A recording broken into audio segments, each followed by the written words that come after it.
part of the Haute Living family. And thank you so much for all of your support. Great Haute Residence members here, Great Haute Beauty partners, Great Haute MD partner, Great Haute Lawyers here. And we have a very special guest here with us this evening, Mr. Robert Zarco. I don't know why that makes me special. He's a very special human being. And what's so great about Robert, everything that you've done in your life, your entire life story, everything that you've done just as a human being. And I feel like you really give your heart to everything that you do. And there's so much that not everyone knows about you, aside from everything that you've done in your truly historic career. So I'm personally honored that you live here in the Magic City and that you call Miami home, and you are a force in this world, and really honored to have you as a partner of the Living. And a As for Robert Zarco. So Robert, if you could stand. I'd like to do a toast to Robert Zarco. Toast. Cheers. Cheers. I did not expect that. First of all, I'm just a regular guy. Come from nothing, used to mow lawns and clean toilets. I started a company when I was 7 years old, and decided that education was a real big and important part of my life. And I've done okay. And after having gotten a reasonably good education and worked for General Motors after college for a few 2.5 years, and then went to law school and went to get my MBA and did everything. I practiced law and decided that I was going to try to do something where I could change the relationship between big companies and small entrepreneurs. And I started focusing on representing franchisees, because when I was a young child and my parents would drive me, around town, and I'd be hungry, we'd drive by a Burger King or a McDonald's, and you would see just a line of people. And I said, you know what, one day I want to own a McDonald's or I want to own a Burger King, because I want to be wealthy. 20 years later, 27 years old, after I'm practicing law for about a year or two, a case comes into my law firm where a franchisee of Burger King is bankrupt. And that was incomprehensible. I'm remembering of how it was to be a Burger King or McDonald's franchisee, and here's a franchisee who is bankrupt. So my partners thought it was a really bad case, and I looked at it and I said, there's something this doesn't sit right with me. And at that point I said, these franchisees don't stand a chance, because they cannot fight these big companies. It was the whole war of attrition. The big companies go ahead and they hire these big law firms. They throw a lot of money at the lawyers. The little guy is already financially trashed, has no defense, and loses every single time. Not because the merits of the case weren't there, but because they just could not afford to get themselves to a trial. So I said, you know what? I don't want to one day know that I'm in my deathbed and all I did was just become another lawyer who just made a lot of money by billing hours, and that's all I've contributed to the profession. I want to see what I can do to make a mark, to establish a legacy where I actually change this world in terms of how big companies are going to respect the little guy. So I said, who is representing these little guys? No one in the country. There were probably 50 lawyers in the country that were doing franchise work, and there were 49 representing the franchisor, because they were paying at that time, 30 years ago, $500 an hour, and the franchisee couldn't pay $100 an hour. So I said, if I go ahead and just charge these franchisees $1,000 a month, when I was charging $400 or $500 an hour, just $1,000 a month, and I'll take a piece of the action. I'll take 20, 30% of whatever they win. Well, now I become the key to the courthouse. I now become the equalizer, later known as the Terminator. At which point, this little case of the franchisee was going to get trashed in. I get into a major fight with my former partners, because while I was representing this guy who had a really bad case in my partner's eyes, I thought it was a good case because I practice a lot of what's called gut law. If it doesn't sit right here, there's got to be something wrong with it. And one day while I'm sitting at my house, I get a call from a neighbor of my partner's that says, "Hey, listen, how come you're not at the barbecue?" And I said, "What barbecue?" He goes, "Your partner's having a big barbecue here at the house. You're not here." I said, "Listen, just because we're partners doesn't mean we're not necessarily always involved in our private social events. I live on the beach. He lives in South Miami." He goes, "Well, this is a particular barbecue." And I said, "What's that?" He goes, "All of the Burger King executives are here, and I understand you're representing Burger King franchisees." I go, "Oh my God, if that's not a violation of the ethical rules." Okay, so Monday morning I walk into the law firm like a bull in a china shop. I don't curse, I don't use bad words. Every expletive I could think of was utilized that morning. I did not beat the shit out of my partner because I was a wrestler because I thought I would end up in jail. And for the next 6 weeks, and it was his firm, I was like a junior partner. For the next 6 weeks, we would cross in the hallway, and I would not even look at him. I would be deliberate. He'd walk this way, go. It's not like I would just to let him know I was not going to tolerate this. Well, it was his law firm, and it was no longer mine. And after 3 or 4 weeks, it was time for me to go.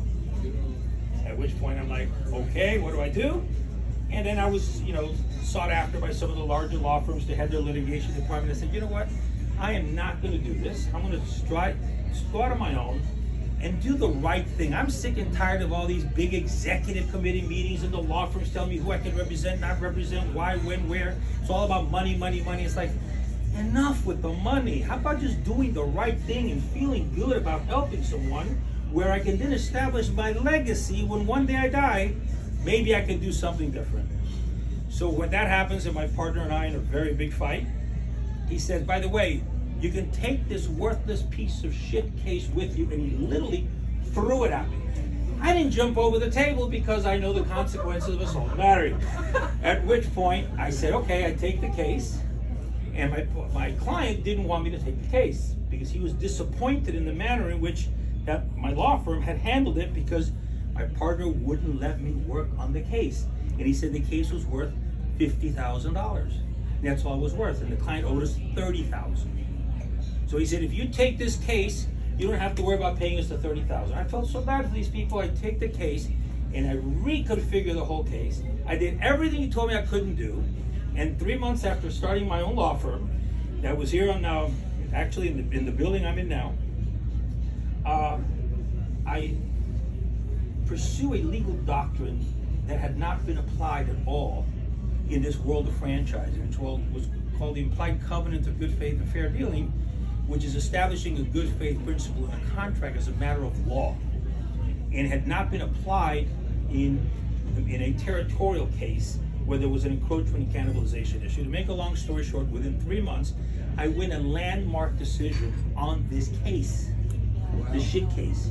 And 6 months later, I settle the $50,000 case for $5.2 million. And because the guy couldn't afford me, I had a rather big contingency. So that was a huge injection, but I was smart enough to know that this was a big deal. And back then there was no email, there was none of this technology, but there was something called a fax machine. And in anticipation of what I knew was going to be a tremendous deal, I went ahead and I started creating fax cover sheets for every newspaper, magazine, television station in the country. So when the decision came out and I won, I already had the cover sheets done. I had a press release, had the cover of the press release, sent out the decision, and within 3 days, it became a monsoon of work. And 30 years later, it's the largest franchise practice in the world. I represent franchisees from over 550 different brands, 23 countries, 44 states, and I love what I do because the money is irrelevant. Because the reality is, and I keep getting goosebumps because when you can change somebody's life every day, when you have a client coming to you because they've been financially decimated by a franchisor who decides that he's going to try to find a way to throw you out of that location because his favorite golfing buddy really wants it because it's a high earning location. And now they have to take their children out of school and they have to lose their home and it's going to be foreclosure. And you can save these lives and put kids back in college and restore their homes and see people that were going to commit suicide. I had a guy that met me in Vegas with $10,000 in cash, and he said he was like this. This guy was 60 years old, and I swear to you, I thought he was 85. He was so mentally distraught. He goes, "This is the last $10,000 I have. This is all I can give you for this mega case. If you don't win, I have to commit suicide so that my family can survive because my insurance policy was issued more than 2 years ago." You know, the insurance policy of suicide is 2 years. Could you imagine that pressure for a guy who's 32 years old? I mean, that was just a big deal. And guess what? I did win, and the guy died very wealthy, ultimately many years later, as did the family, and the children all got educated because I took a risk and I took a chance. And I can tell you dozens and dozens of these same kind of stories. And it is a very, very fulfilling thing to do. I was just talking here to Seth and Jay and about how here in Miami's polluted with people. The people are a big pollution, but there's also a lot of nice people. I walk into this room, thank you so much for having invited me. I feel privileged and honored to be a Haute Living partner because the reality is that people like you are unique, and just because you are in the middle of a heap of polluted people where all they care about is money and have no values, and it's all about how I can show off that I have more and more, and deep down inside they do that because they don't have what's really important in life.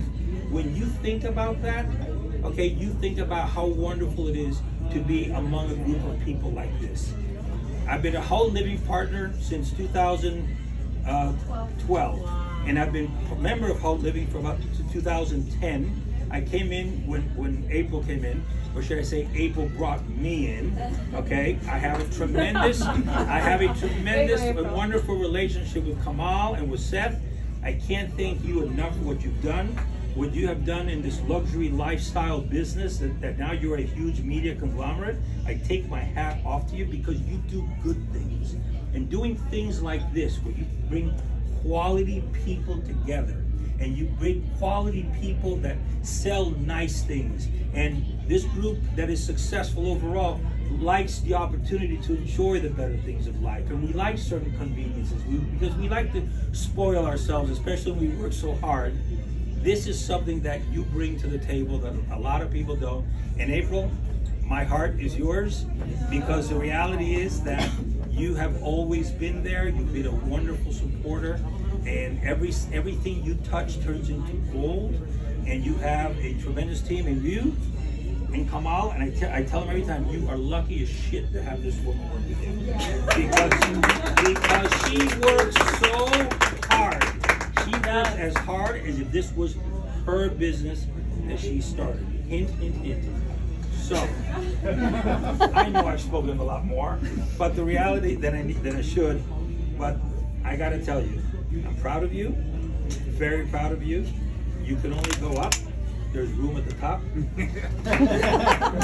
and I'm sure everyone here appreciates what you did and bringing a group like this together.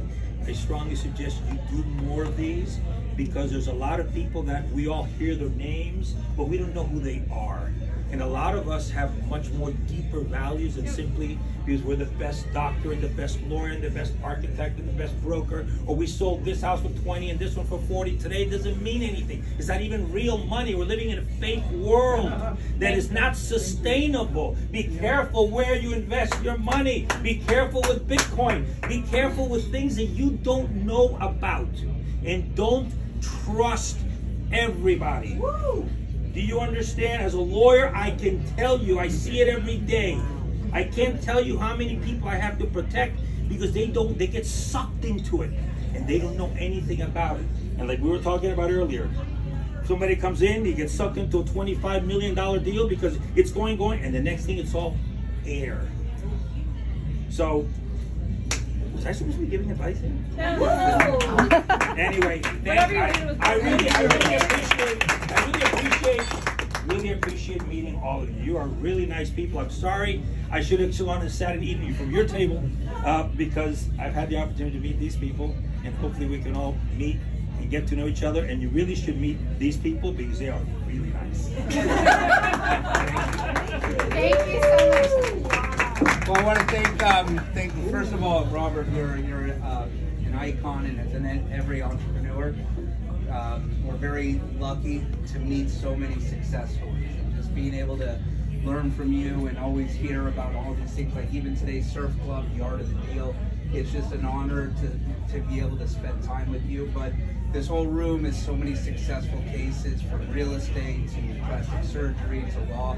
So we're very honored that everyone's busy, and time is the most valuable asset. If you look at a good friend of mine, the creator of UFC, he has a beautiful video of Sylvester Stallone, and Sylvester's like, the #1 thing I've learned is time is the most valuable asset. And who you spend your time with is also bigger than how much money you make or how much money you invest. So these type of things, connecting with Magnus and Dr. Young and everybody at the table, I'm just glad everyone came tonight, and thank you, April, for putting together. The food to me was amazing. Oh, delicious. And shout out to Eric Haas from Hope Residence, big part of our team, and Andrea from Hope Beauty, huge part of our team. And we've just got a really great group, and we're sure honored to work with all of you, and that you're all part of the Hope Living And family. we're hoping we can do more things as COVID and the vaccines come up, so it's great to be able to all have dinner again. So thank you, everyone. Yeah, for thank tonight.